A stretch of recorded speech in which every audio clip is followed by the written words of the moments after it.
এই পয়গম্বরদের ভিতরে উচ্চ রাঙ্কের পয়গম্বর একজন, তিনি হলেন ইব্রাহিম খলিলুল্লাহ। আল্লাহ তারে প্রশ্ন করছেন, আমি যে মরা জিন্দা করতে পারি, এটা কি তোমার বিশ্বাস হয় না? ইব্রাহিম নবী চিন্তা করছেন কি বলি। উনি বলছেন, যদি বলি না, আর আল্লাহ যদি মরা জিন্দা করতে পারে, তাহলে তো আমি বেঈমান হয়ে যাব। এই জন্য একটু চিন্তা ভাবনা করে বলছেন, কলু বালা ইয়া রব্বি, আল্লাহ তুমি মরা জিন্দা করতে পারো, ওটা আমার বিশ্বাস হয়। জোরে বলুন সুবহানাল্লাহ। আর যেই বলেছে আল্লাহ তুমি মরা জিন্দা করতে পারো, আমার বিশ্বাস হয়, আল্লাহ সঙ্গে সঙ্গে প্রশ্ন ছুড়ে দিয়ে বলেন, তাহলে প্রশ্ন করলি কেন? আমি যে মরা জিন্দা করতে পারি এই বিষয়ে তুই জিজ্ঞাসাবাদ করলি কেন? পয়গম্বর বলছেন, মনের ভিতরে আমার কুটকুট করে তাই। আল্লাহ বলেন, তোর মতো কুটকুটে বেরামওয়ালা পয়গম্বর দিয়ে দিনের কাজ করাবো না। তোর মতো কুটকুটে বেরামওয়ালার রুগী দিয়ে আমি আমার কলেমার কাজ মিশর সিরিয়ার দেশে করাবো না। তোর কুটকুটে বেরাম আগে দূর করব। জোরে বলুন সুবহানাল্লাহ। তোর মনের রোগ আগে দূর করব, তারপর আমি তোকে দিয়ে কলেমার কাজ করাবো। ও রোগী মানুষকে দিয়ে আমার কলেমার কাজে সফলতা আসবে না। পয়গম্বর বলেন, আল্লাহ তাহলে তো খুব ভালো হয়। আল্লাহ বলেন, এ পয়গম্বর, আমি যে মরা জিন্দা করতে পারি, এটা তোর মনের ভিতরে কুটকুট করে কেন? পয়গম্বর বলছে, চোখের সামনে কত জীবজন্তু মারা গেল, আর যারা মারা যাওয়ার পরে কোনো জীবজন্তু খেলো না, পচে গলে মাটির সঙ্গে মিশে গেল। কিছু জীবজন্তু মারা গেলে অন্য জীবজন্তুরা খেয়ে নেয়, পায়খানা করে ফেলে দেয়, জমিনের সঙ্গে পায়খানা পড়ে যায়, বর্ষার পানি হয় সব গলিয়ে একাকার হয়ে যায়। আর যা গলিয়ে একাকার হয়ে গেল, মাটির সঙ্গে মিশে গেল, তুমি আবার তাই জিন্দা করবে? এই নিয়ে আমার মনের ভিতরে কুটকুট করে। আল্লাহ পারবে না। আমার আল্লাহ ডেকে বললেন, পয়গম্বর ইব্রাহিম, আমি মরা জিন্দা করতে পারি, এইটা তোমার মনের ভিতরে কুটকুট করে, তাই তুমি আমার কাছে জিজ্ঞাসাবাদ করেছো। ইব্রাহিম, তোমার মনের কুটকুটে ব্যায়াম আমি দূর করব না করা পর্যন্ত মিশর সিরিয়ার দেশে দিনের কাজ তোমার দিয়ে করাবো না, আমার কলেমার কাজ তোমার দিয়ে করাবো না। পয়গম্বর বলে, আল্লাহ তাহলে ভালো হয়। আল্লাহ বলেন, তাহলে যদি ভালো হয়, তাহলে আমি মরা কেমন জিন্দা করতে পারি তুমি দেখবে না শুনবে? আমি যে মরা জিন্দা করতে পারি, এটা তুমি দেখবে না শুনবে? আচ্ছা, আমাদের জ্ঞান আর পয়গম্বরের জ্ঞান কি এক? পয়গম্বরের আসমানি কিতাব পেয়েছে, আসমানি কিতাব প্রাপ্ত হয়ে তারা উচ্চ র্যাঙ্কের জ্ঞানী সাব্যস্ত হয়েছে। ইব্রাহিম নবীকে একটা আসমানি কিতাব দেয়া হয়েছিল। 100 খানা আসমানি কিতাবের ভিতরে ইব্রাহিম নবীকে একখানা আসমানি কিতাব দেয়া হয়েছিল, চটি কিতাব। 4খানি আসমানি বড় কিতাব, একটির নাম হলো তৌরিত, মুসা নবীরে দেয়া হয়েছিল। একটির নাম হলো জব্বুর, দাউদ নবীকে দেয়া হয়েছিল। একটির নাম হলো ইনজিল, ঈসা নবীরে দেয়া হয়েছিল। একটির নাম হলো আল কোরআন, আমাদের পয়গম্বরকে দেয়া হয়েছে। এই 4খানা কিতাব মোটা এবং বড়, আর হালকা চটি কিতাব পয়গম্বরকে আল্লাহ দিয়েছিলেন 100 খানা। জোরে বলুন একটু সুবহানাল্লাহ। তাফসিরে মাফাতিহুল গায়ব, তাফসিরে মাজিদ, তাফসিরে রুহুল বায়ান, তাফসিরে ইবনে কাসির, তাফসিরে বিজ জালালুল কোরআন, তাফসিরে মারিফুল কোরআন, তাফসিরে বায়ানুল কোরআন, তাফসিরে বাইজাবি, তাফসিরে কাশাফ, বিখ্যাত বিখ্যাত তাফসিরে কিতাবে লেখকেরা লিখেছেন, পৃথিবীতে মানুষকে দ্বীনের দাওয়াত দেওয়ার জন্য, মানুষকে সুপথ দেখানোর জন্য আল্লাহ পয়গম্বর পাঠিয়েছেন লক্ষাধিকের উপরে। জোরে বলি একটু সুবহানাল্লাহ। এই লক্ষাধিকের উপরে পয়গম্বরের ভিতরে মর্যাদাবান পয়গম্বর যারা, আল্লাহ তাদের নাম কোরআনে কোট করে দিয়েছেন আমাদের অকিবাল হওয়ার জন্যে।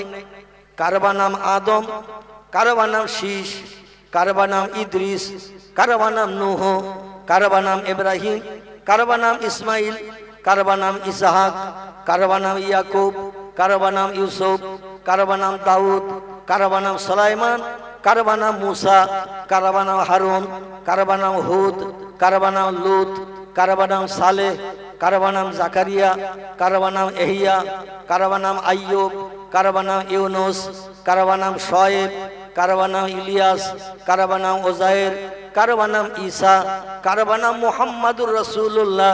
একটু চিল্লায়ে বলুন সুবহানাল্লাহ। কজন হয়েছে? তাবারুক হবে না, শুধু শুনবি গুনবি না। এই তাবারুক হাত ছাড়া হবে। তাবারুক নিশ্চয় আছে নাকি? আছে, তাবারুক আছে। তত তাবারুকের চিন্তা একটু গুণ। মাঠ ভেঙে আওয়াজ পালিয়ে চলে যাবে, আওয়াজ আর ফেরত আসবে না, তবে গুনলে মেমোরিতে অনেকদিন জমা থাকবে এই কটা। ঠিক বললাম না ভুল বললাম? তিরমিজি শরীফের হাদিস, পয়গম্বর মুহাম্মদ রাসূলুল্লাহ বলছেন, আল্লাহর কোরআনে বর্ণিত পয়গম্বরদের নাম আমার কোন উম্মত যদি পাঠ করে, প্রতিটি অক্ষরের বিনিময়ে তার নাম আমলের থলিতে আল্লাহ 10টি করে সওয়াব লিপিবদ্ধ করে দেবেন। কোন ব্যক্তি যদি পয়গম্বরের নাম মোহাব্বতের সঙ্গে শোনে, আল্লাহ তাকেও বঞ্চিত করবেন না। তার নামের প্রতিটি অক্ষরের বিনিময়ে আল্লাহ পাক 10টা করে সওয়াব তার নাম আমলের থলিতে লিপিবদ্ধ করবেন। হাসরের মাঠে একটা সওয়াবের জন্য বাপ পাগল হয়ে ঘুরবে, ছেলে পাগল হয়ে ঘুরবে, স্ত্রী পাগল হয়ে ঘুরবে, স্বামী পাগল হয়ে ঘুরবে। একটা সওয়াব কেউ কাউকে দেবে না। একটা সওয়াবের বিনিময়ে অনেক ব্যক্তি জান্নাত হালাল বানাতে পারবে, কিন্তু কেউ সাহায্য করবে না। এই জন্য একটা পয়গম্বরের নাম কেউ যদি পড়ে, প্রতিটি তার নামের অক্ষরের বিনিময়ে 10টা করে সওয়াব আল্লাহ লিপিবদ্ধ করবেন। যে লোকটি শুনবে সে লোকটা বঞ্চিত হবে না, তাকেও 10টা করে সওয়াব আল্লাহ লিপিবদ্ধ করবেন। কারণ পয়গম্বরদের চরিত্র হলো সাদা কাপড় মার্কা। জোরে বলুন একটু সুবহানাল্লাহ। টোটাল কোরআনের ভিতরে আল্লাহ পাক 27 জন পয়গম্বরের নাম কোট করে দিয়েছেন। কজন? টোটাল কোরআনের ভিতরে 27 জন পয়গম্বরের নাম এসেছে। লক্ষাধিক পয়গম্বরের ভিতর থেকে ছাঁটাই করে বাছাই করে আল্লাহ 27 জন পয়গম্বরের জীবনী কোরআনের ভিতরে কম বেশি কোট করেছেন। এই 27 জনের ভিতরে 25 জনের জীবনী বর্ণনা করা রয়েছে, 2 জনের কোনো জীবনী বর্ণনা করা নাই, কেবল শুধু নাম এসেছে। নাম 2 জনের শুধু নাম কোট করা হয়েছে, তাদের কোনো জীবনী কোট করা নাই। আর 25 জনের জীবনী কম বেশি আল্লাহ পাক কোট করেছেন আমাদের আমল করে চলার জন্য। একটু জোরে বলুন সুবহানাল্লাহ। এদের কারোবার নাম আদম সবিউল্লাহ, যিনি হলেন জগৎ জনক।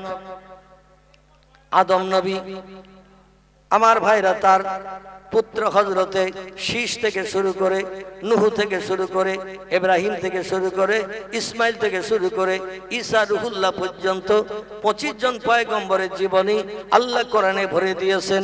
2 জন পয়গম্বরের কোনো জীবনী নাই, শুধু নাম কোট করা হয়েছে।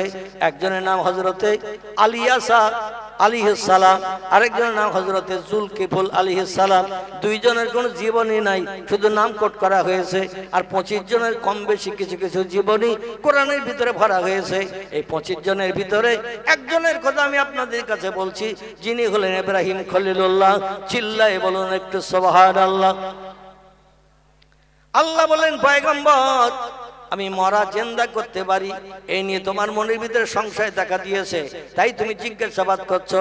এ পয়গম্বর, আমি দেখিয়ে দিয়ে তোমার কুটকুটে ব্যারাম দূর করে দেব। এখন তুমি দেখবে না শুনবে, কোনটা চাও বলো? পয়গম্বর একটু চিন্তা করে বলেন, আল্লাহ, গল্প শোনার থেকে চোখে দেখা ভালো। ইব্রাহিম নবী বলছেন, আল্লাহ, গল্প শোনার থেকে চোখে দেখা ভালো। গল্প শুনলে যতটা খুশি হওয়া না যায়, তার থেকে চোখে দেখলে আরো বেশি আনন্দ উপভোগ করা যায়। এই জন্য একটু চোখে দেখালে বড় খুশি হয়। আল্লাহ বলে, ইকরিজ বাবাকা ইযহাবিল জাবাল। এই পয়গম্বর, যদি তুমি চোখে দেখতে চাও আমি মরা কেমন জিন্দা করতে পারি, আমার শক্তি পাওয়ার ক্ষমতা কেমন, এ পয়গম্বর, আমার শক্তি ক্ষমতা পাওয়ার লেস হয়ে গেছে না একই রকম আছে, এটা যদি তুমি দেখতে চাও একটু ঘর থেকে বেরিয়ে পড়ো। ইযহাবিল জাবাল, আর ওই সামনের দিকে যে বড় পাহাড় দেখতে পাচ্ছ, ইরফা রাসাকা, ওই পাহাড়ের মাথায় একটু ওঠো। আল্লাহ বলেন, একটু পাহাড়ের দিকে রওনা দাও আর পাহাড়ের মাথায় একটু ওঠো। ইব্রাহিম নবী বলছেন, মরা আল্লাহ কেমন জিন্দা করতে পারেন, আমারে বাস্তব দেখাবে বলে পাহাড়ি এলাকায় যেতে বলছে। পয়গম্বর ঘর থেকে বেরিয়ে পাহাড় সামনের দিকে লক্ষ্য করে এগিয়ে যাচ্ছেন। ঘর থেকে বেরিয়ে কিছুটা বাদ এগিয়ে যেতে না যেতে আল্লাহ বলেন, কুমিয়া ইব্রাহিম, এ পয়গম্বর একটু দাঁড়াও। আল্লাহ বলছেন পয়গম্বর একটু দাঁড়াও। পয়গম্বর বলছে বুঝতে পেরেছি আল্লাহ তুমি পারবে না, তাই আমার নিষেধ করছো যেতে। জোরে বলো নাউজুবিল্লাহ। তুমি আসলে মরা জিন্দা করতে পারবে না, তাই আমার আবার দাঁড়াতে বলছো, যেতে নিষেধ করছো। আল্লাহ বলে পয়গম্বর না না না, তুমি মরা জিন্দা দেখতে চাইছো, তোমারে বাস্তব দেখাবো আমি। আমার শক্তি পাওয়ার ক্ষমতা কেমন তোমারে বাস্তব দেখাবো। এ পয়গম্বর তবে দেখতে যদি চাও, ঘর থেকে যাওয়ার পথে একটা কাজ তোমারে করে যেতে হবে, এই জন্য তোমারে দাঁড়াতে বললাম। ইব্রাহিম নবী বলে আল্লাহ কি কাজ করতে হবে বলো। আল্লাহ বলছে তোমার ঘর থেকে 4 রকম জীবন্ত জীব ধরে নিয়ে যাও। তোমার ঘর থেকে 4 রকম জীবন্ত জীব ধরে নিয়ে যাও। তাফসীরে মাফাতিহুল গায়ব, তাফসীরে রুহুল বায়ান, তাফসীরে ইবনে কাসিরের ভিতরে লেখকরা লিপিবদ্ধ করেছেন। ইব্রাহিম নবীকে আল্লাহ বললেন 4 রকম জীবন্ত জীব তুমি ধরে নিয়ে যাও পাহাড়ের মাথায়। ইব্রাহিম বলে 4 রকম জীবন্ত জীব কি নেব? আল্লাহ বলে ঘরে যা পাও জীবন্ত জীব তাই নাও। অধিকাংশ পয়গম্বরেরা উট ভেড়া দুম্বা চড়িয়েছে, অধিকাংশ পয়গম্বররা চতুষ্পদ জীবজন্তু বাড়িতে পুষেছে। এই জন্য বাড়ি থেকে একটা ছাগল নিয়েছে। ছাগল পয়গম্বরদের অধিকাংশ পয়গম্বরদের ঘরে ছাগলের পাল ছিল, ভেড়া ছিল, দুম্বা ছিল। একটা ছাগল নিয়েছেন। ঘরের চালের দিকে লক্ষ্য করে দেখে চড়ুই পাখি বাসার ভিতরে কিচির মিচির করছে। চড়ুই পাখি, চড়া পাখি বোঝেন তো নাকি? এই চড়া পাখি ঘরের চালে বাসা করে কিচির মিচির করছে। পয়গম্বর চড়ুই পাখির বাসা থেকে একটা চড়ুই পাখি ধরে নিয়েছে। আল্লাহ ডেকে বললেন কটা হলো? বলে 2 রকম হয়েছে। আল্লাহ বলেন আরো 2 রকম নাও। পয়গম্বর বলে 2 রকম আর কি নেই? মুরগির ডোবের থেকে একটা মোরগ ধরে নিয়েছে। মোরগের কোটা, মুরগির ডোব, এই ডোবের থেকে একটা মোরগ ধরে নিয়েছে। পয়গম্বর বলে আল্লাহ 3 রকম হয়েছে, আর 1 রকম কি নেই? আল্লাহ বলেন যে কোনো একটা জীব তুমি নিয়ে নাও। বর্ণনাকারীরা 2 রকম তথ্য দিয়েছে এখানে। 1 রকম বর্ণনাকারীরা তাফসীরের কিতাবে লিখেছেন একটা কবুতর ধরে নিয়েছে, কবুতর। আর 1 রকম বর্ণনাকারীরা তারা তাফসীরের কিতাবে লিখেছেন পয়গম্বর 3 রকম জিনিস নেওয়ার পর আর 1 রকম কি নেবে? একটু দুশ্চিন্তায় পড়ার পর একটা ময়ূর ধরে নিয়েছে। ময়ূর। আমার ভাইরা কেউ বলেছেন ময়ূর, আবার কোন লেখক বলেছেন একটা কবুতর। তাহলে হলো করকম? করকম হলো 4 রকম। এই 4 রকম জীবন্ত জীব যখন ধরে নিয়েছেন, আল্লাহ বলেন একটা ধারালো ছুরি সঙ্গে করে নাও। ছুরি। পয়গম্বর বলছে আল্লাহ যা বলো তাই করব, তবে মরা কেমন জিন্দা করে আমারে দেখিয়ে দিতে হবে। আমার মনের ভিতরে কুটকুট করে ব্যায়াম তোমার দূর করে দিতে হবে। ভবিষ্যতে তুমি জিন্দা করবে, হাসরের মাঠে হাজির করবে। আমার মনের ভিতরে এই নিয়ে সংশয় হয়, সবসময় সন্দেহ হয়। আল্লাহ বলেন 4 রকম জীবন্ত জীব নিয়ে পাহাড়ের মাথায় ওঠ। ছুরি নিয়ে আর 4 রকম জীবন্ত জীব নিয়ে পাহাড়ের মাথায় যে ঠেলে উঠেছেন। আল্লাহর আরেকজন জালালি কদরে পয়গম্বরের নাম আপনাদের কাছে বলি, যার নাম হযরতে মুসা কালিমুল্লাহ। হযরতে মুসা কালিমুল্লাহ আলাইহিস সালাম, ইনিও আল্লাহকে একদিন প্রশ্ন করলেন, আল্লাহ ইব্রাহিম নবীর মতো, আল্লাহ তুমি নাকি ঘুমাও না?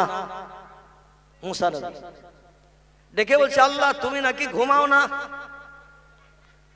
আল্লাহ ডেকে বলছেন আওয়ালাম তুমিন ইয়া মুসা, ও মুসা আমি ঘুমাই না, সব সময় জেগে থাকি, এটা কি তোমার বিশ্বাস হয় না? মুসা নবী দুশ্চিন্তায় পড়ে গেল, প্রশ্ন ছুড়েও তো মরেছি।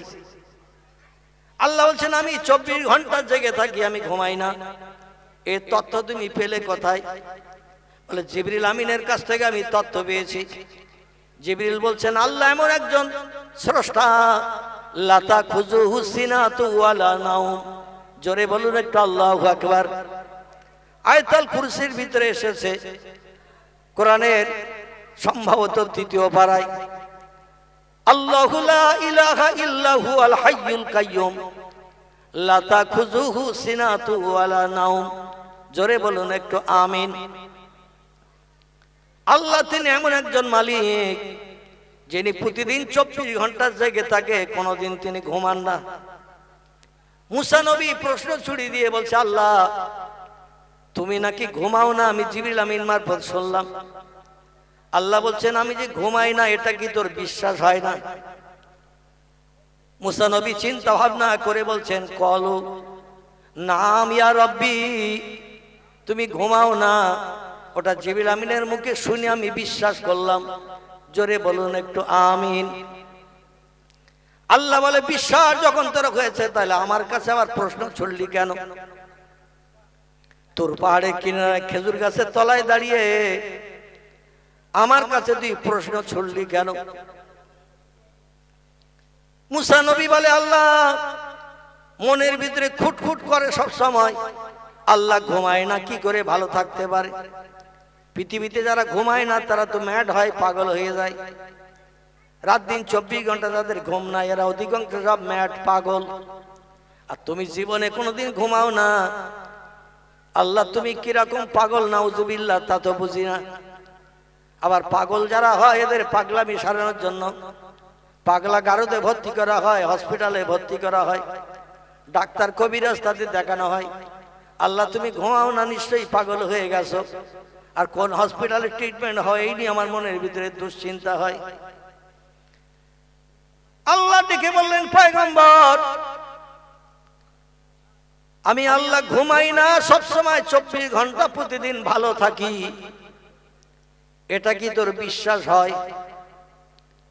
পয়গম্বর বলছে, আল্লাহ বিশ্বাস হয় না তো বলতে পারি না, বিশ্বাস হয় না বললে তো আমি বেঈমান হয়ে যাব। আল্লাহ বলছেন, পয়গম্বর তোর মনের ভিতরে যে খুটখুটে ব্যারাম, একজনের মনের ভিতরে খুটখুটে ব্যারাম, তোর ভিতরে খুটখুটে ব্যারাম। এ পয়গম্বর তোর খুটখুটে ব্যারাম দূর করে আমি মিশর সিরিয়া দেশের মানুষকে দিনের কাজের দাওয়াত দেওয়াবো, ব্যারামওয়ালা রোগী দিয়ে আমি দিনের কাজ করাবো না। এখন শোন, আমি আল্লাহ ঘুমাই না, সব সময় ভালো থাকি, এটা তোরে আমি জানাবো। এখন দেখবি না শুনবি, কোনটা তোর ভালো হয় একটু বল। আমি যে ঘুমাই না, প্রতিদিন জেগে থাকি, তাতে সুস্থ অবস্থায় আছি এবং থাকবো, এটা তুই দেখবি না শুনবি? পয়গম্বর বলছে, আল্লাহ যদি তুমি গল্প না করে আমার একটু দেখাও, তুমি ঘুমাও না, সুস্থ থাকো, ভালো থাকো, তাহলে আমি তো বড় খুশিতে বাগ বাগ হয়ে যেতে পারি। আল্লাহ ডেকে বলেন, পয়গম্বর কোনদিন আমি ঘুমাই না, লাতা খুজুহু সিনাতু ওয়ালা নাওম, আমার কোনদিন ঘুম লাগে না, ইচ্ছা করো কোনদিন আমি ঘুমাই না, তাই বলে আমি তোদের মতো ম্যাট পাগল টাগল হই না। আমি যে সুস্থ অবস্থায় আছি এবং থাকবো, এটা যদি দেখতে চাস ইকরিস বাবাকা, এ পয়গম্বর ঘর থেকে বেরিয়ে পড়, ইসহাবেলা জাবাল, ওই যে মরুভূমি পাহাড়ি এলাকা, তোর বাড়ি থেকে বেরিয়ে সামনে যে নির্জন পাহাড়ি এলাকা, ঘর বাড়ি নাই, ওই পাহাড়ি এলাকায় চলে আয়। এখানে আসলে আমি আল্লাহ দেখিয়ে দেব, ঘুমাই না কিন্তু সুস্থ সবল আছি এবং থাকি। জোরে বলুন একটু সুবহানাল্লাহ। দুইজন পয়গম্বরকে পাহাড়ি কিনারায় আল্লাহ যেতে বললেন। একজন হলেন ইব্রাহিম নবী, তারে বললেন 4 রকম জীবন্ত জীব নিয়ে পাহাড়ের মাথায় ঠেলে ওঠ। আর একজন পয়গম্বরকে বললেন, আমি ঘুমাই না, সুস্থ ভালো আছি, হসপিটালে যাই না, ডাক্তার কবিরাজ দেখাই না, আমি কেমন সুস্থ ভালো থাকি, তুমি দেখতে চেয়েছো, যখন বাড়ি থেকে বেরিয়ে পড়ো, বেরিয়ে পড়ে একটু পাহাড়ি এলাকায় এসো, আসলে আমি দেখিয়ে দেব আমি আল্লাহ কেমন সুস্থ আছি এবং থাকবো। মুসা নবী ঘর থেকে বেরিয়ে পড়েছেন আল্লাহর হুকুমের মর্যাদা দিতে। যেই কিছু দূর এগিয়ে গেছে, আল্লাহ বলেন, কুম ইয়া মুসা ইবনে ইমরান, এ ইমরানের বেটা মুসা একটু দাঁড়া, আমি সুস্থ আছি, ভালো আছি এবং থাকবো, এইটা দেখার জন্য তুমি যেই বলেছি সেই ঘর থেকে বেরিয়ে পড়েছ, একটু দাঁড়াও দাঁড়াও। মুসা বলে, আল্লাহ আমাকে যেতে বললেন পাহাড়ি এলাকায়, আবার দাঁড়াতে কেন বললেন? আল্লাহ ডেকে বললেন, আমি ভালো আছি, সুস্থ আছি এবং ভবিষ্যতেও ভালো থাকবো। আমার ঘুমানোর দরকার হয় না, আর না ঘুমানোর কারণে ম্যাট পাগল আমি হই না। এটা তুমি যখন দেখতে চেয়েছো মুসা, তোমারে দেখাবো। তবে ঘর থেকে আসার সময় একটা কাঁচের গ্লাসে করে 1 গ্লাস পানি নিয়ে এসো। ও মুসা, ঘর থেকে পাহাড়ি এলাকায় আসার সময় একটা কাঁচের গ্লাসে করে 1 গ্লাস পানি নিয়ে এসো। মুসা বলে, এতদিন জানতাম আল্লাহ খায় না, এখন আল্লাহ যখন আমার হাতের পানি চেয়েছে, নিশ্চয়ই পানি বোধহয় খাবে। দেখবেন কোন আপনজনের ঘরে নতুন আত্মীয় স্বজন যখন আসে, কাঁসার গ্লাস থাকে, মেলামাইন থাকে, স্টিলের গ্লাস থাকে, সব গ্লাসগুলো রিজেক্ট করে দেখবেন কাঁচের গ্লাস ব্যবহার করা হয়। নতুন কোন অতিথি আত্মীয় স্বজন যখন বাড়িতে আসে, বিশেষ করে ছেলে মেয়ে দেখার যখন কোনো হিড়িক পড়ে, ছেলে দেখতে এসেছে, মেয়ে দেখতে এসেছে, যত ধরনের গ্লাস বাড়িতে থাক না কেন সেগুলো কিন্তু ব্যবহার করা হয় না। নতুন আত্মীয় আসলে একটু কাঁচের গ্লাস ব্যবহার করা হয় অতিথিদের দেওয়ার জন্য। কাঁচের গ্লাসের একটা সম্মান অতীতকাল থেকে বর্তমান কাল পর্যন্ত আছে এবং ভবিষ্যতে থাকবে। জোরে বলুন একটু সুবহানাল্লাহ। কাঁচটা যদি স্বচ্ছ হয়, আর এই স্বচ্ছ কাঁচের গ্লাসে যদি মিনারেল ওয়াটার ভালো পানি দেয়া হয়, যে কোনো মানুষের পিপাসা না লাগলেও ভালো গ্লাস আর ভালো পানি দেখলে 1 চুমুক মেরেও নাই। ভালো গ্লাস ভালো পানি দেখলে 1 ঢোকে একটু মেরেও নাই। গ্লাসের সম্মান রক্ষা করার জন্য আল্লাহ বলেন, পিতলের গ্লাস নয়, কাঁসার গ্লাস নয়, মাটির গ্লাস নয়। এ মুসা, তুমি কাঁচের গ্লাসে করে 1 গ্লাস পানি নিয়ে ওই পাহাড়ি এলাকায় চলে এসো। মুসা নবী রাস্তার থেকে ফিরে গেলেন ঘরে, যে বললেন, বিবি সফুরা, ও শোয়েব নবীর কন্যা, তোমার জীবন বোধহয় ধন্য হয়ে গেল। স্ত্রী বলছেন, মা হিয়া যাও জি। কেন, কিসে কি হলো? বলে, আল্লাহ খায় না, আল্লাহ ঘুমায় না, আল্লাহ সব সময় ভালো থাকে এটা জানতাম, কিন্তু মনের ভিতরে আমার খুটখুট করত। সেই খুটখুটে ব্যায়াম দূর করার জন্য আল্লাহর কাছে প্রশ্ন করেছিলাম। মাদানে দেশের তুর পাহাড়ের কিনারায় খেজুর গাছের তলায় দাঁড়িয়ে আল্লাহ পাক আমাকে জানানোর জন্য, বোঝানোর জন্য আমাকে আজকের পাহাড়ি এলাকায় যেতে বলেছে। পাহাড়ি এলাকায় যাওয়ার পথে, কিছু দূর যাওয়ার পথে আল্লাহ আবার ফিরিয়ে দিয়েছে বাড়ি। এই জন্য বাড়ি ফিরেছি। 1 গ্লাস কাঁচের পানি আল্লাহ নিয়ে যেতে বলেছেন। আসমানের উপরে আল্লাহ থাকেন আরশ কুরসিতে, সেখান থেকে নেমে আসবেন, বোধহয় পিপাসা লাগবে, বহু দূরের পথ। কোরআনের শেষে সাবওয়া সামাওয়াতেন তিবাকান, আল্লাহ যেখানে অবস্থান করেন সেটা হলো 7 আকাশের উপরে। কটা আকাশ? 7টা আকাশ। 7টা আকাশের উপরে আল্লাহ থাকেন। জায়গাটির নাম হলো আরশ কুরসি। সেইখান থেকে আসবেন এই পৃথিবীর জমিনে পাহাড়ি কিনারায়। নিশ্চয় দূরের পথ, আল্লাহর পিপাসা লাগতে পারে, এই জন্য আমার 1 গ্লাস পানি নিয়ে যেতে বলেছে। তবে কাঁচের গ্লাসের মর্যাদা দাম বেশি, এই জন্য কাঁচের গ্লাসে করে পানি নিয়ে যেতে বলেছে। ও বিবি সবুরা, শোয়েব নবীর কন্যা, একটু গ্লাস ভালো করে মেজে ঘষে ধুয়ে পরিষ্কার করে 1 গ্লাস পানি দাও। আল্লাহ যেন পানি দেখে পছন্দ করেন। এতদিন জানতাম আল্লাহ খায় না, তবে আজকে আল্লাহ পানি নিয়ে যেতে বলেছে যখন, নিশ্চয় আমার হাতের পানি বোধহয় আল্লাহ একটু খাবে। জোরে বলুন একটু নাউজুবিল্লাহ। মুসা নবীর বিবি হযরতে সবুরা, শোয়েব নবীর কন্যা, গ্লাসটা ভালো করে মেজে ঘষে পরিষ্কার করে পাহাড়ের ঝর্ণার পানি 1 গ্লাস স্বামীর হাতে দিয়ে দিয়েছেন। হযরতে মুসা কালিমুল্লাহ কাঁচের গ্লাসে করে 1 গ্লাস পানি বিবির হাত থেকে নিয়ে আবার পাহাড়ি এলাকায় রওনা দিয়েছেন। চলছেন, যাচ্ছেন, যেতে যেতে পাহাড়ের কাছাকাছি যখন গেলেন, কিছুটা পথ পাহাড়ের পাশ দিয়ে অতিক্রম করার পরে দেখলেন পাহাড়ের উপর থেকে একটা বড় পাথর নেমে এসে রাস্তায় অ্যাটাক করে পড়ে রয়েছে। যে পথ দিয়ে মানুষ যাওয়া আসা করে, এই পথের উপরে একটা বড় পাথর পাহাড়ের উপর থেকে নেমে এসে পথের উপরে বিছিয়ে পড়ে রয়েছে। যেতে গেলে ওই পাথরের উপর দিয়ে হেঁটেই যেতে হবে। রাস্তা কভার করে রয়েছে বড় পাথরটি, সাইড দিয়ে কোনো ধার দিয়ে যাওয়ার কোনো কায়দা নাই। যেতে গেলে ওই পাথরটার উপর দিয়ে রাস্তা পাস করতে হবে। মুসা নবী পাথরের উপরে উঠি বেশ কিছুটা পথ এগিয়ে গেলে, যেই পাথরের মাঝামাঝি পৌঁছে গেলে আল্লাহ গায়েবে আওয়াজ দিয়ে বলছেন, কুম ইয়া মুসা ইবনে ইমরান, ও ইমরানের বেটা মুসা, তুমি যে পর্যন্ত এসেছো ওইখানে দাঁড়াও, তোমার আর আসতে হবে না, বাকি পথ আমি আল্লাহ যাব। জোরে বলুন একটু সুবহানাল্লাহ। মুসা বলে, আল্লাহর অফ্রন্ত করুণা, আমার তো এখন আর 6 কিলোমিটার যেতে বলতে পারত, কিন্তু এই পাথরটার উপরে আমি উঠেছি। আল্লাহ বলছেন ওইখানে দাঁড়াও, তোমার আর কষ্ট করতে হবে না, বাকি পথ আমি যাব, ওইখানে পাহাড়ের পাথরের উপরে তোমার সঙ্গে সাক্ষাৎ হবে।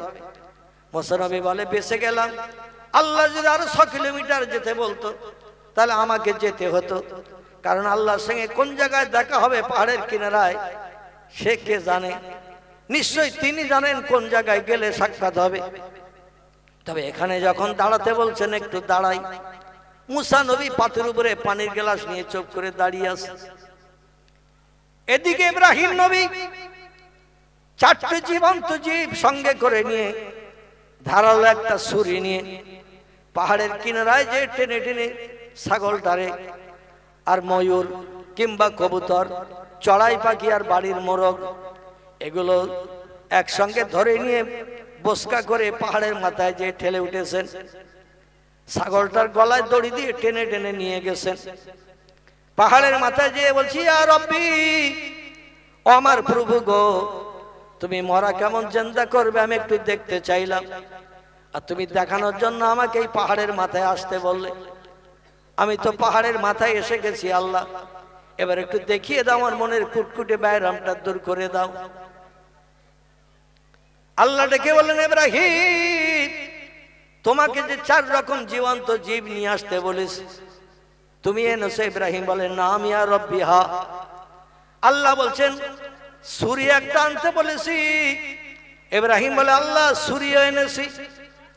আল্লাহ ডেকে বললেন, ইব্রাহিম, আমার নাম নিয়ে প্রত্যেকটি জীবন্ত জীব বিসমিল্লাহ আল্লাহু আকবার বলে জবাই করে দাও। ছাগল জবাই করো, কবুতর জবাই করো, মোরগ জবাই করো, চড়াই পাখি জবাই করো, তবে জবাই করার সময় একটু আমার নামটা উল্লেখ করিও, বিসমিল্লাহ আল্লাহু আকবার। ইব্রাহিম আমার নাম বলে তুমি জবাই করো। শুরু করছি আল্লাহর নামে, যিনি সব শক্তির ঊর্ধ্বে। জোরে বলুন একটু সুবহানাল্লাহ। যিনি মহান, যিনি সব শক্তির ঊর্ধ্বে, তার নামে আমি এই পশুগুলো, জীবন্ত জীবগুলো জবাই করছি। জবাই করে সব পাহাড়ের মাথায় ছেড়ে দিলেন। গলগল করে শিরা উপশিরা দিয়ে রক্ত বাড়ি হয়ে হয়ে আস্তে আস্তে ঠান্ডা হয়ে গেল। ছাগল শুয়ে থাকলো পাহাড়ের মাথায়, কবুতর শুয়ে থাকলো পাহাড়ের মাথায়, চড়ুই পাখি ছেড়ে দিল, জবাই করে পড়ে থাকলো। বাড়ির ছাগলটা জবাই করে দিল, 4 হাত পা ছেড়ে দিয়ে পড়ে থাকলো। আল্লাহ বলছেন, মা তারা ইয়া ইব্রাহিম, তুমি দেখছো কি? ইব্রাহিম বলে, আল্লাহ যা হওয়ার তাই হয়েছে, জবাই করে দিয়েছি। শিরা উপশিরা দিয়ে রক্ত বার হওয়ার পরে সব মরিয়ে পড়ে রয়েছে, ছাগল মরে পড়ে রয়েছে, ও আল্লাহ কবুতর মরে পড়ে রয়েছে, বাড়ির চড়ুই পাখি সেও মরে এই পাহাড়ের মাথায় পড়ে রয়েছে, ময়ূর মরে পড়ে রয়েছে। আল্লাহ বলেন, পয়গম্বর, যে জীবন্ত জীবের গায়ে লোম আছে, লোম, ওই লোম পালক গুলো টেনে টেনে তুমি ছাড়াও। মারা গেছে যখন পাখির গায়ের পালক গুলো টেনে টেনে ছাড়াও। আর যার গায়ে চামড়া রয়েছে লোমওয়ালা, যেমন ছাগল, ছাগলের চামড়া গুলো একটু ধারালো ছুরি মাথা দিয়ে দিয়ে ছাড়াও। ইব্রাহিম নবী ছাগলের চামড়াটা ছাড়িয়ে ফেললেন, পাখির পালক গুলো টেনে টেনে ছাড়িয়ে ফেললেন, মোরগের পালক গুলো টানি টানে ছেড়ে ফেললেন। ফেলে বলছেন, আল্লাহ যেটা বললেন সেটা করলাম। আল্লাহ বলছেন, এবার এক কাজ করো, একটা পাথর নাও, পাথর নিয়ে ওই পাথরের উপরে চড়ুই পাখি রাখো। কবুতর রাখো, ছাগল রাখো, ও ইব্রাহিম বাড়ির মোরগ রাখো, আর ধারালো যে ছুরি দিয়ে জবাই করেছো ওই ছুরি দিয়ে কপিয়ে কপিয়ে যত গুঁড়ো করতে পারো একটু কিমা মার্কা করো। ছোট্ট ছোট্ট যত গুঁড়ো তুমি করতে পারো ওই গোস্ত গুলো কোপাও, হাড্ডি গুলো কোপাও। মুসা নবী পাথরের উপরে রেখে ছুরি তুলে শুধু ঝপাঝপ কোপ মারতে শুরু করেছে। একটু একটু ছোট্ট ছোট্ট মটলের দানার নাই, মুসুরির দানার নাই, ছোলার দানার নাই, গোস্তগুলো কিমা করেছেন গুঁড়ো গুঁড়ো।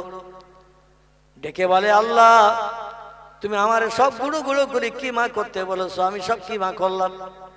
আল্লাহ বলে, এবার 4 রকম গোস্ত একসঙ্গে এক জায়গায় টাল করো, 4 রকম গোস্ত একসঙ্গে এক জায়গায় টাল করো। ইব্রাহিম নবী মুড়ি সানাসুরের মধ্যে একসঙ্গে হুড়িয়ে ফেলেছেন 4 রকম গোস্ত, ময়ূরের গোস্ত, ছাগলের গোস্ত, চড়ুই পাখির গোস্ত, মোরগের গোস্ত একসঙ্গে হুড়িয়ে একটা টাল টাল করেছে। একটা টাল যখন করলো আল্লাহ বলেন, এবার ছাগলের গোস্তগুলো যদি বার করতে বলি তোমার পক্ষে কি সম্ভব? ইব্রাহিম নবী বলছে, সব একসঙ্গে মিক্সার হয়ে গেছে, এ তো সম্ভব না। আল্লাহ বলেন, কবুতরের গোস্ত যদি ওর থেকে বার করতে বলি তুমি কি পারবে? ইব্রাহিম নবী বলছেন, আল্লাহ সম্ভব না, গুঁড়ো গুঁড়ো গুঁড়ো গুঁড়ো টুকরো টুকরো একসঙ্গে হুড়িয়ে না হয়েছে, এ তো বার করা সম্ভব হবে না। আল্লাহ বলেন, পয়গম্বর তোমার দ্বারা যদি সম্ভব না হয় তাহলে এবার তুমি আমার নাম একটু জপ করো। ইব্রাহিম আমার নাম একটু স্মরণ করে বলো, কুম বিজনিল্লাহ ইয়া আইয়ুহাস সাদ, এ আমার ছাগল, বাড়ির ছাগল রে, আল্লাহর হুকুমে একটু জিন্দা হয়ে যা। কুম বিজনিল্লাহ ইয়া আইয়ুহাদ দুজাজ, আমার বাড়ির কোঠার মোরগ রে একটু জিন্দা হ।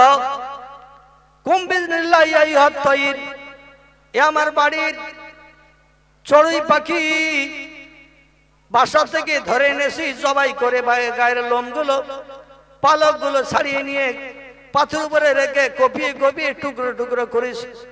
4 রকম গোস্ত একসঙ্গে মিক্সার করে একটা টিলা বানিয়েছি। এবার আল্লাহর হুকুমে জিন্দা হয়ে যা, এক একটার নাম ধরে ধরে একটু ডাকো। ইব্রাহিম নবী বলেন, আল্লাহ বড়র নাম ধরে ডাকি, ছোটগুলো পরে ডাকি। আল্লাহ বলেন, তাই হোক। ইব্রাহিম বললেন, আমার বাড়ির ছাগল রে, কুম বিজনিল্লাহ ইয়া আইয়ুহাস সাদ, এ বাড়ির বকরি ছাগল, আল্লাহর হুকুমে জিন্দা হয়ে টিলা থেকে বেরিয়ে যা। যে ইব্রাহিম নবী আল্লাহর নাম স্মরণ করে বললেন, গোস্তের টালের থেকে বকরি ছাগলের গোস্তগুলো বেরিয়েছে। একটা জিন্দা ছাগল তৈরি হয়ে প্যাঁ প্যাঁ করে ডাকতে ডাকতে পাহাড়ের মাথা থেকে নিচের দিকে নেমে যাচ্ছে। জোরে বলুন একটু সুবহানাল্লাহ। গোস্তের টালের থেকে গোস্ত কিছু কম হয়ে গেছে, 4টে জীবন্ত জীবের একটা জিন্দা হয়ে নেমে চলে যাচ্ছে পাহাড় থেকে নিচে। রয়ে গেল কবুতর, রয়ে গেল মোরগ, রয়ে গেল চড়ুই পাখি। আল্লাহ ডেকে বলছেন, এবার আরেকটার নাম ধরে ডাক। ইব্রাহিম নবী গোস্তের টিলার দিকে লক্ষ্য করে বলেন, কুম বিজনিল্লাহ ইয়া আইয়ুহাত তায়ির, এ বাড়ির পাখি চড়ুই রে, বাসা থেকে ধরে এনেছিলাম তোরে কপি আবার একসঙ্গে কিমা করলাম, আল্লাহর হুকুমে জিন্দা হ। যেই বলেছেন আর চড়ুই পাখির গোস্তগুলো টিলার থেকে বেরিয়েছে। একটা চড়ুই পাখি জিন্দা তৈরি হয়ে কিচির মিচির করতে করতে পাহাড়ের মাথা থেকে উড়ে চলে গেল। আল্লাহ বলেন, আর কি আছে? বলে, মোরগ আছে। ও আল্লাহ, মোরগ আছে। আল্লাহ বলে, মোরগের ডাক। ইব্রাহিম নবী আবার বললেন, কুম বিজনিল্লাহ ইয়া আইয়ুহাদ দুজাজ, এ বাড়ির মোরগ, কোঠার মোরগ রে, আল্লাহর হুকুমে টিলার ভিতর থেকে বেরিয়ে আয়। যেই বলেছেন মোরগের গোস্তগুলো টিলার থেকে বেরিয়েছে। একটা জিন্দা মোরগ তৈরি হয়ে কক কক করে ডাকতে ডাকতে পাহাড়ের মাথা থেকে নিচের দিকে নেমে যাচ্ছে। আমার আল্লাহ ডেকে বললেন, ইব্রাহিম আর কি বাকি আছে? বলে, আল্লাহ একটা প্রাণী বাকি আছে। আল্লাহ বলেন, গোস্ত যা আছে এখন ওই টিলার মাথায় গোস্তগুলো ওই প্রাণীর মতো না বেশি? ইব্রাহিম নবী বলছেন, আল্লাহ গোশত যা রয়েছে তিনটি জিনিস জিন্দা হয়ে গেছে। এই একটা ছোট্ট প্রাণীর গোশত যা আছে তাতেই এনাফ, যথেষ্ট। আল্লাহ বলেন একটু আমার হুকুমে জিন্দা হতে বল। ইব্রাহিম নবী বললেন, ও আমার বাড়ির পাখি রে, এ কবুতর কিংবা ময়ূর রে, আল্লাহর হুকুমে কুম বিজনিল্লাহ জিন্দা হয়ে যা। সঙ্গে সঙ্গে ময়ূর জিন্দা হয়ে গেল, গোশত শেষ হয়ে গেল। জোরে বলুন একটু সুবহানাল্লাহ। টিলার গোশত এক দানাও আর নাই, সব ময়ূরের গায়ে লেগে গেল। আর সঙ্গে সঙ্গে পাখা মেলে, পালক মেলে উড়ে চলে গেল। আল্লাহ ডেকে বলে, মা তারা ইয়া ইব্রাহিম, কি দেখছিস? দেখলি কি? ইব্রাহিম নবী বলছেন, আল্লাহ আমার কুটকুটে ব্যায়াম দূর হয়ে গেছে, আমার কুটকুটে ব্যায়াম দূর হয়ে গেছে। আল্লাহ বলে, কিরাম? বলে, তুমি ভবিষ্যতে মরার জিন্দা করতে পারবে। আজকে তার বাস্তব নমুনা পাহাড়ের মাথায় আমি দেখলাম। মরা জিনিস জবাই করলাম, আবার কপিয়ে কপিয়ে একসঙ্গে ছোট ছোট কিমা করে হুড়িয়ে মুড়ি চানাচুরের মতো একসঙ্গে অ্যাডজাস্ট করলাম। আর যেই এক একটা নাম ধরে ডাকলাম, আর টিলার থেকে প্রত্যেকটি জীবন্ত জীবের গোশত বেরিয়ে এসে একটা জীবন্ত জীব তৈরি হয়ে গেল আমার চোখের সামনে। আবার তারা তাদের ভাষায় ডাকতে ডাকতে বেরিয়ে গেল। ও আল্লাহ, এজন্য ভবিষ্যতে হাজার হাজার বছর পরে তুমি মরাকে জিন্দা করতে পারবে। আমার কুটকুটে ব্যায়াম দূর হয়ে গেছে। আল্লাহ তুমি পারবে, আর কোনোদিন আমার সন্দেহ থাকবে না। জোরে বলুন একটু সুবহানাল্লাহ। আল্লাহ বলেন, ইযহাবিল বাইত, তাহলে এবার বাড়ি যা, বাড়ি যে আমার দিনের কাজ কর জনগণের কাছে। আর আমার শক্তি ক্ষমতা যে আছে বাস্তবে ধরে দেখিয়ে দিলাম, প্রয়োজনে এটা জনগণকে একটু বলবি। জোরে বলুন একটু সুবহানাল্লাহ। আমার ভাইরা, মুসা নবী আলাইহিস সালাম পাহাড়ের উপরে পানির গ্লাস হাতে নিয়ে চুপটি করে দাঁড়িয়ে আছে। 1 ঘন্টা যায়, 2 ঘন্টা যায়, 3 ঘন্টা যায়, আল্লাহ আসে না। পয়গম্বর বলে, সূর্যের প্রচন্ড রৌদ্রতাপ, পাহাড়ের পাথরগুলো রৌদ্রতাপে গরম হয়ে গেছে। আর আল্লাহ এখানে পাথরের উপরে আমার পানির গ্লাস নিয়ে দাঁড়িয়ে থাকতে বলল। আর 2-4 কিলোমিটার যদি যেতে বলতো তাও আমি যেতে পারতাম। এক জায়গায় চুপ করে সূর্যের রৌদ্রে দুপুরবেলা দাঁড়িয়ে থাকা তো বড় কষ্টের কাজ। আল্লাহ যদি আর 2-4 কিলোমিটার এগিয়ে যেতে বলতাম, আর যেতে তো কোনো আপত্তি থাকতো না। কিন্তু কেন এই পাথরের উপরে দাঁড়াতে বললো তা তো বুঝি না। প্রচন্ড রৌদ্র তার দুপুরবেলা যখন পড়তে শুরু করেছে, পাহাড়ের পাথরে রৌদ্র লাগলে পাথর গরম হয়ে যায়। এলাকার আবহাওয়া তখন লু আবহাওয়া চলতে থাকে, গরমি আবহাওয়া। মুসা নবী পাথরের উপরে দাঁড়িয়ে থাকার কারণে দেহটা ঘেমে জারে জার হয়ে গেছে। সূর্যের রৌদ্রে দাঁড়িয়ে থাকলে এক জায়গায় দেখবেন গা ঘেমে গোসল করা মতো ঘাম ঝরতে থাকে। মুসা নবীর দেহ দিয়ে ঘাম ঝরতে শুরু করেছে। পয়গম্বর ডেকে বলে, আল্লাহ তোমার আসতে এত দেরি, 2-3 ঘন্টা হয়ে গেল, তুমি এখন আসো না। আমাকে তো আর 2-4 কিলোমিটার তুমি যেতে বলতে পারতে, আমি কিছু দূর এগিয়ে যেতাম, তুমি আসতে তাড়াতাড়ি সাক্ষাৎ হতো। কিন্তু এই ঘরের কাছাকাছি, বাড়ির কাছাকাছি পাহাড়ি এলাকায় এসে এখানে আমার পাথরের উপরে দাঁড়াতে বলে আমি দাঁড়িয়ে থাকলাম। 2 মিনিট যায়, 10 মিনিট যায়, 20 মিনিট যায়, 1 ঘন্টা যায়, 2 ঘন্টা যায়, 3 ঘন্টা অতিবাহিত হয়ে যায়। তোমার আসতে এত দেরি তা তো বুঝি না। পয়গম্বর মুসা নবী আবার চিন্তা ভাবনা করছেন, আল্লাহ নিশ্চয় আমার সঙ্গে সাক্ষাৎ করতে আসবেন। আজ পানি চেয়েছেন, আমি বাড়ি থেকে পানি এনেছি। আল্লাহ এখানে এসে পানি নেবেন, খাবেন, কি কি করবেন সেটা তিনি জানেন। তবে এতদিন জানতাম আল্লাহ খায় না, কিন্তু আল্লাহ পানি যখন চেয়েছেন কি করবেন সেটা দেখব। কিন্তু এত লেট কেন হয়, এত দেরি কেন হয়? এই সূর্যের প্রচন্ড রৌদ্র তাপ, আর 2-1 ঘন্টা আল্লাহর আসতে যদি দেরি হয়, আমি অধৈর্য হব না, ধৈর্য হারা হব না, দাঁড়িয়ে থাকবো এখানে। তবে সূর্য প্রচন্ড রৌদ্র দিচ্ছে, যদি একটু ঠান্ডা মেঘ আকাশে দেখা দিত, সূর্যকে যদি একটু মেঘে ঢেকে দিয়ে দিত, ঠান্ডা হাওয়া যদি আমার গায়ের উপর দিয়ে যেত, 2 ঘন্টার জায়গায় 4 ঘন্টা দাঁড়িয়ে থাকতে কোনো আপত্তি অসুবিধা থাকতো না। আকাশে যদি একটু মেঘ হতো, সূর্য যদি ঢেকে দিত, ঠান্ডা হাওয়ায় 2-4 ঘন্টা দাঁড়িয়ে থাকতে কোনো অসুবিধা হতো না। আল্লাহ ডেকে বলে, এ মিকাইল, আমার পয়গম্বর রৌদ্র তাপে পাহাড়ের কিনারায় পাথরের উপরে দাঁড়িয়ে থাকতে কষ্ট বোধ করছে। আমি আল্লাহ চাই না আমার পয়গম্বর কষ্ট বোধ করুক, এই জন্য 1 খণ্ড মেঘমালা আকাশের উপরে জমিয়ে দাও। 1 খণ্ড মেঘমালা জমিয়ে দিয়ে সূর্যকে আড়াল করে দাও। আর প্রয়োজনের তাগিদে হালকা একটু বৃষ্টি, ওয়াইয়ানজেলুল মাতারা মিনাস সামায়ে, আকাশে একটু মেঘ জমিয়ে পানি বর্ষণ করে একটু আবহাওয়া ঠান্ডা করে দিয়ে দাও। আমার পয়গম্বর যাতে স্বস্তি পায়। সূর্যের রৌদ্র তবে বড় কষ্ট পাচ্ছে 2-4 ঘন্টা দাঁড়িয়ে থেকে। আল্লাহ যেই বলেছেন, ফেরেশতা সঙ্গে সঙ্গে মেঘ উড়িয়ে নিয়ে এসে মুসা নবীর মাথার উপরে যে রৌদ্র তাপ পড়ছিল, আকাশে মেঘ এসে ঢেকে দিয়েছে, সূর্য ছায়া পড়েছে মুসা নবীর উপরে। আবার হযরতে মিকাইল আলাইহিস সালাম একটু পানি বর্ষণ করেছেন দূরের দিকে। আমার ভাইরা, আল্লাহ 4 জন ফেরেশতাকে 4টে কাজের দায়িত্ব দিয়েছেন, বড় কাজ।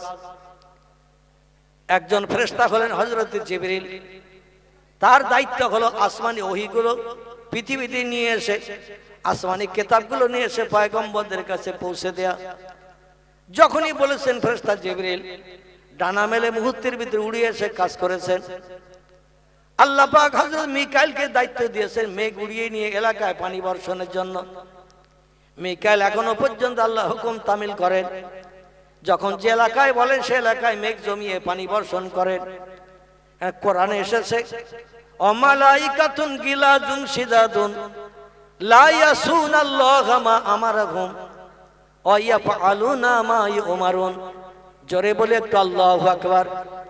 আল্লাহ বলেন, আমি ফেরেশতাদের 2টি ধাঁচে বানিয়েছি। খুব ভালো করে শোনেন, আল্লাহ বলছেন আমি নূরের তৈরি ফেরেশতাদের 2টি ধাঁচে বানিয়েছি। একদল ফেরেশতা হলো নরম ধাঁচের, একদল ফেরেশতা হলো একটু কড়া ধাঁচের, গরম। কড়া ধাঁচের ফেরেশতা একদল আছে, তাদের দয়া মায়া দেখায় না। একদল ফেরেশতা আছে একটু নরম ধাঁচের, তারা একটু দয়া মায়া দেখায়। হযরতে জিবরিলকে আল্লাহ নরম ধাঁচের বানিয়েছেন, মিকাইলকে আল্লাহ নরম ধাঁচের বানিয়েছেন, ইসরাফিলকে একটু কড়া ধাঁচের বানিয়েছেন, আজরাইলকে একটু কড়া ধাঁচের বানিয়েছেন। আমার ভাইরা, এদের কাজ হলো একটু কড়া কাজ, গরম কাজ, অ্যাকশনওয়ালা কাজ। অন্যান্য ফেরেশতাদের আল্লাহ একটু নরম ধাঁচের বানিয়েছেন, দয়া মায়া দেখায়। জোরে বলুন একটু সুবহানাল্লাহ। আল্লাহ ডেকে বলে, মিকাইল, মেঘ জমিয়ে একটু ঠান্ডা আবহাওয়া দিয়ে পানি বর্ষণ কর। হালকা এক ছড়া পানি হয়ে গেল মুসা নবী আলাইহিস সালামের থেকে কিছুটা দূরে। আর ঠান্ডা হাওয়া এসে মুসা নবীর বডির উপর দিয়ে চলে যাচ্ছে, ঠান্ডা বাতাস। মুসা বলে, আল্লাহ, এই রকম পরিবেশ যদি হয়, তোমার আসতে যদি 7 ঘন্টা দেরি হয়, আমার দাঁড়িয়ে থাকতে কোনো অসুবিধা নাই। 2-3 ঘন্টা দাঁড়িয়েছিলাম, বড় কষ্ট বোধ করছিলাম, কারণ সূর্যের প্রচন্ড রৌদ্র তেজ, পাহাড়ের পাথরে পড়েছে, পাথর গরম হয়ে এলাকা লু হাওয়া চলতে শুরু করেছে। আমি বড় ক্লান্ত হয়ে পড়ছিলাম। তবে মেঘখণ্ড জমে এসে আবার এক ফসলা পানি হয়ে গেছে, পানি ঠান্ডা হাওয়া দেহের উপর দিয়ে চলে যাচ্ছে। তোমার আসতে যদি 7 ঘন্টা দেরি হয়, আমার এখানে দাঁড়িয়ে থাকতে কোনো অসুবিধা নাই। আমি বুঝতে পারছি তুমি সে আরশ কুরসি থেকে আসছো, আর বিভিন্ন জীবজন্তু তোমার ধরে ধরে সমস্যার কথা বলছে। আজকে আমার সঙ্গে দেখা করতে তুমি আসছো, আর বিভিন্ন জীবজন্তুর সৃষ্টিরা তোমার আগমন থেকে রাস্তায় ধরে ধরে তাদের জীবনের দুঃখ দুর্দশার কথা বলে সমস্যার সমাধান করছে। এই জন্য আমার কাছে আসতে তোমার দেরি হয়ে যাচ্ছে। ঠিক আছে, দেরি হয় হোক, আপত্তি নাই। ঠান্ডা আবহাওয়ায় আমার দাঁড়িয়ে থাকতে আপত্তি নাই। জোরে বলুন একটু সুবহানাল্লাহ। পয়গম্বর ঠান্ডা হাওয়ায় কাঁচের গ্লাসে করে পানি নিয়ে পাহাড়ের পাথরের উপরে চুপ করে দাঁড়িয়ে রয়েছে। দেখবেন কোন মানুষ যখন ক্লান্ত পরিশ্রান্ত হয় আর ঠান্ডা হাওয়া যখন তার গায়ে লাগে, একটু ঘুম ঢুলঢুলু ভাব লাগে না? লাগে না?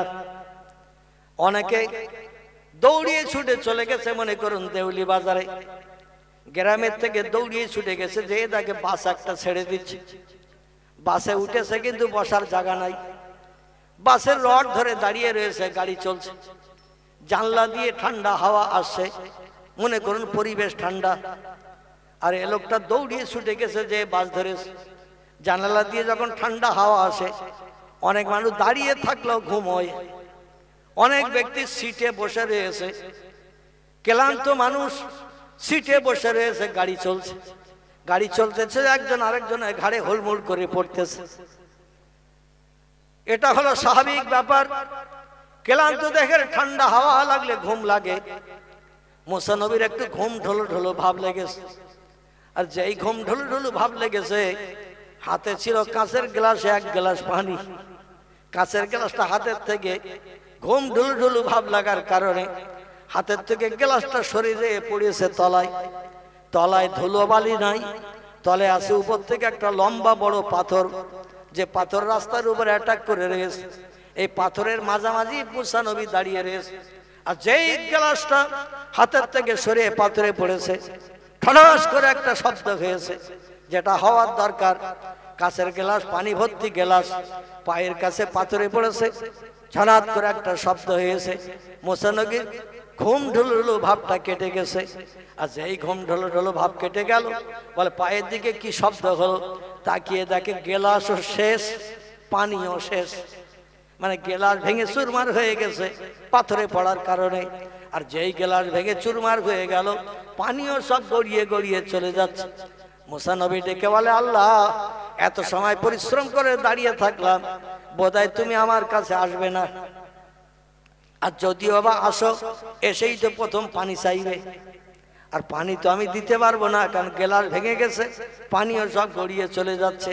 আর পানি দিতে না পারলে মনে হয় তুমি আমারে কেমন না ঘুমিয়ে ভালো থাকো, বোধহয় দেখাবে না। এই 7-5 মুসা নবী ভাবতে শুরু করলো। গ্লাস ভেঙে যাওয়ার পরে মুখটা একটু মলিন, মুখটা কালো হয়ে গেল। এ কি সর্বনাশ করলাম। বিবির কাছ থেকে ধুয়ে মেজে পরিষ্কার করে এক গ্লাস স্বচ্ছ ঝর্ণার পানি নিয়ে আসলাম। আর আমি শেষ পর্যন্ত আল্লাহর আশা পর্যন্ত অপেক্ষা করতে পারলাম না। গ্লাস হাত থেকে পড়ে গেল, পানিও চলে গেল। আর পানি গেল, গ্লাস গেল, আর আল্লাহ এসে পানি চাইলে দেব কি? পয়গম্বর মুসা নবী একটু দুশ্চিন্তায় দাঁড়িয়ে রয়েছে পাহাড়ের পাথরের উপরে। হঠাৎ আসমানি ইলহাম এসে গেল, ইযহাব ইলাল বাইত ইয়া মুসা ইবনে ইমরান। এ ইমরানের বেটা, আমার পয়গম্বর মুসা, তুমি বাড়ি যাও। মুসা নবীর ইলহাম আসছে, আকাশের উপর থেকে আওয়াজ আসছে, এ পয়গম্বর ইমরানের বেটা, তুমি বাড়ি যাও। মুসা বলে, আল্লাহ, বুঝতে পেরেছি, আমি যা ধারণা করছিলাম ঠিক তাই, যে পানি তোমারে দিতে পারবো না, তুমি বোধহয় আমারে না ঘুমিয়ে ভালো থাকো, তুমি আমারে দেখাবে না। ও আল্লাহ, আমারে বাড়ি যেতে কেন বলছেন? আল্লাহ বলে, মুসা, তোমার একটু রাস্তার উপরে দাঁড়াতে বললাম। ও মুসা, তুমি ধৈর্য ধরে দাঁড়াতে পারলে না, তুমি আমার জন্য পানি এনেছিলে, সে পানি কই? মুসা বলে, আসতে লেট হয়েছে, ঠান্ডা হাওয়া গায়ে লেগেছে, যার কারণে হাতের গ্লাস পড়ে যে ভেঙে পানি গ্লাস সব শেষ হয়ে গেছে। আল্লাহ বলছেন, পানি গ্লাস যখন শেষ হয়ে গেল, তাহলে আমি না ঘুমিয়ে কেমন ভালো থাকি, তোমার আর দেখার কি প্রয়োজন? মুসা বলে, আল্লাহ, প্রয়োজন হলে আবার ঘরে যাবো, আর এক গ্লাস পানি আনবো, তবে তুমি না ঘুমিয়ে ভালো থাকো, এটা আমারে না দেখানো পর্যন্ত আমি শুনবো না। আল্লাহ বলে, মুসা, আমি তো দেখিয়ে দিলাম, এরপরও তুমি কি দেখতে চাচ্ছ?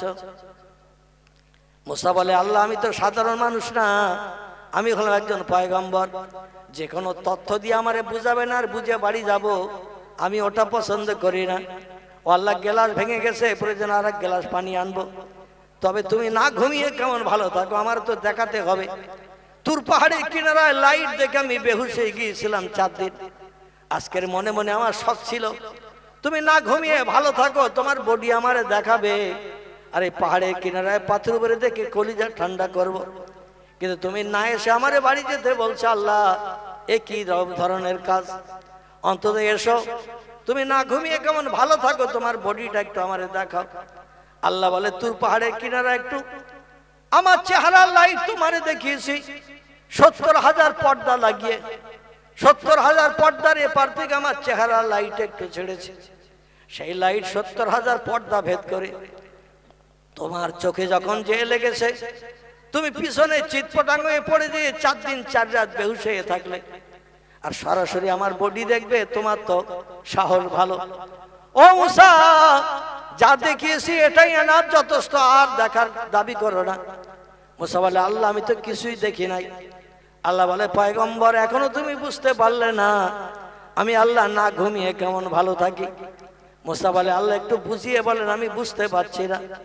আল্লাহ বলে, শোনো, সামান্য 2-3 ঘন্টা তোমার একটু দাঁড়িয়ে থাকতে বললাম পাত্রের উপরে, তাই তুমি পানির গ্লাস নিয়ে দাঁড়িয়ে থাকতে বলে না, ঘুমিয়ে পড়লে আর হাতের গ্লাস ফেলে দিয়ে ভেঙে চুরমার করে ফেললে। আমি আল্লাহ তোমার মতো কোনোদিন যদি 5টা মিনিট ঘুমাই, তামাম বিশ্ব সব ওলট পালট হয়ে যাবে, ভেঙে চুরমার হয়ে যাবে, বিশ্ব কিছু আর থাকবে না। এই জন্য আমি প্রতিদিন জাগরিত থাকি, ঘুমাই না। জোরে বলুন একটু সুবহানাল্লাহ। মুসা বলে, না আমি আর রব্বি, আমি চাইলাম একরকম, তুমি তথ্য দিলে আর এক রকম।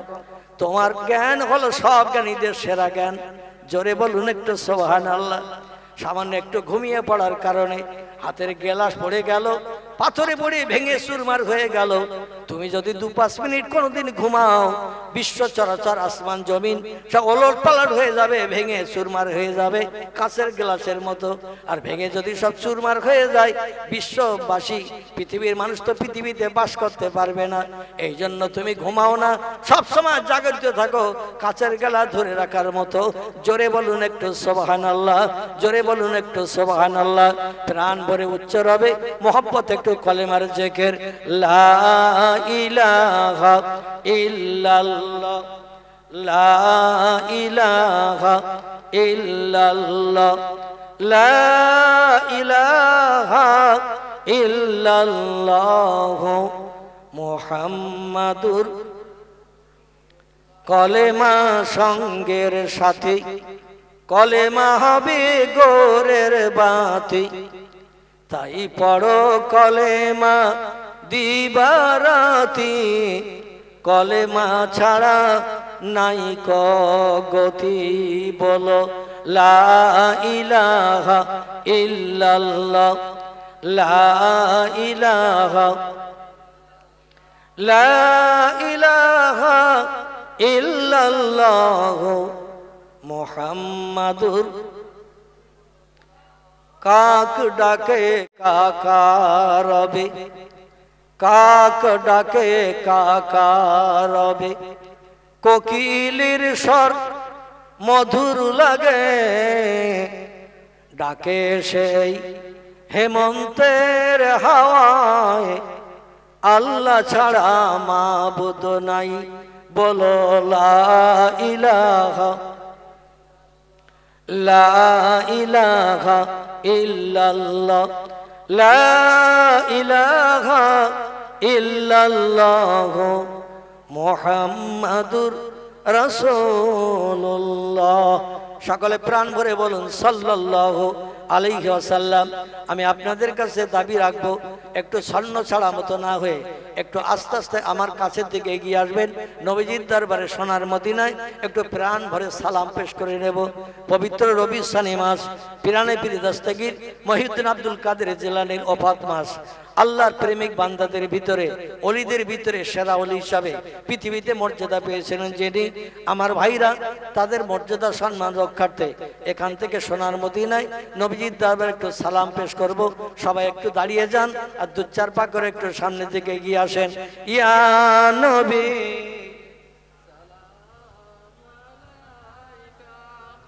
ইয়া রাসূল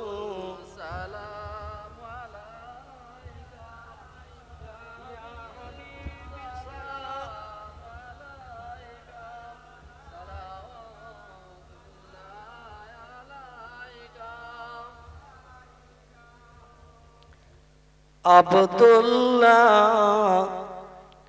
হাবিবের পিতা,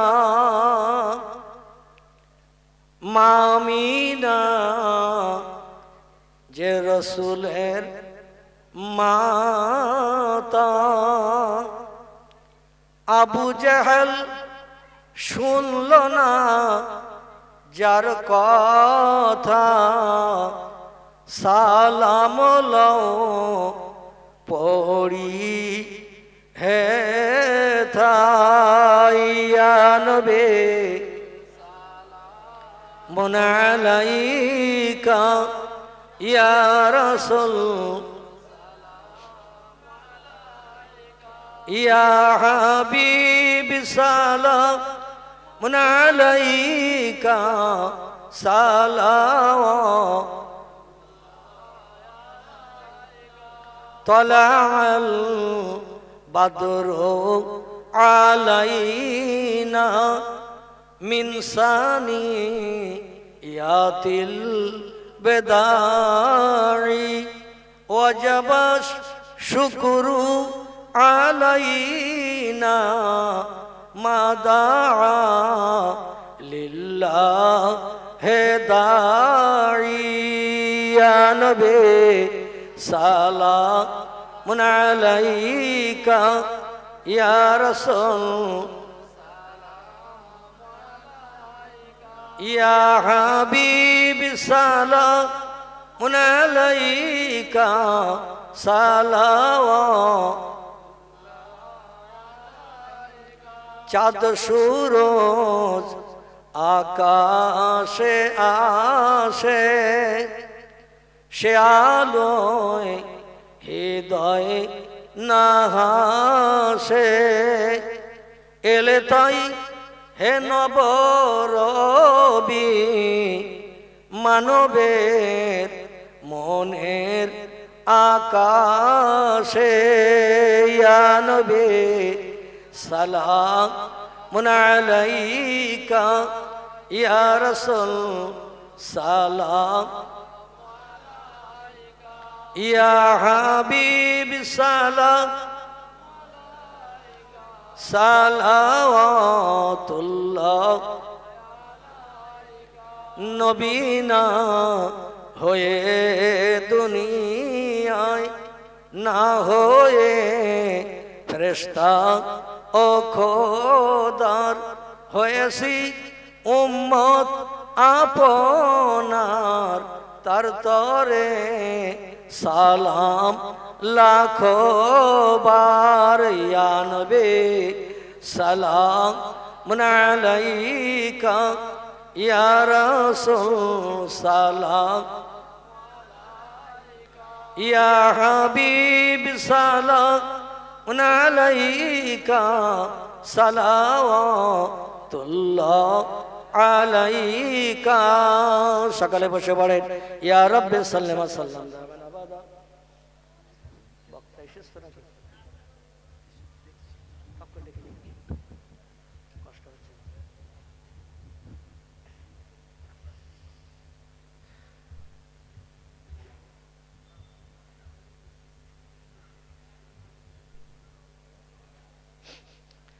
প্রাণ ভরে সকালে পড়ুন বালাগাল গোলাম বেকামালিহি কাশাফাত তুজা বেজামালিহি হাসনাতু জামিউ খাসালিহি সাল্লু আলাইহি আরবের বুকে মক্কার পরে আরবের বুকে মক্কার পরে মামিনার যেথায় ঘর খোদার করুণা কাউসার হয়ে ঝরসে বারংবার বালাগাল ওলা বেকামালিহি কাশাফাত তুজা বেজামালিহি হাসনাতু জামিউ খাসালিহি সাল্লু আলাইহি ওয়া আলিহি আলহামদুলিল্লাহ দেখতে দেখতে রাত 12টা বাজতে যায় 2-5 মিনিট কম বেশি আমি পবিত্র কোরআনে পাক থেকে একটি সেন্টেন্স বাক্য আয়াত আপনাদের কাছে বক্তৃতার প্রারম্ভে রেখেছিলাম পয়গম্বর মুহাম্মদ রাসূলুল্লাহ জবানি মোবারক একটি হাদিস শরীফ আপনাদের কাছে পেশ করেছিলাম কোরআনে পাকের আয়াতের শাব্দিক তরজমা হাদিস শরীফের শাব্দিক তরজমা রেখে আমি আজকের মতো আমার বক্তৃতার ইতি টানবো আল্লাহ বললেন উলাইকাল আনআমাল্লাহু মিনান নাবিয়্যিন ওয়াস সিদ্দিকিন ওয়াস শুহাদাই ওয়াস সালিহিন ওয়া হাসুনা উলাইকা রাফিকা জোরে বলুন একটু আমিন জোরে বলুন আমিন আল্লাহ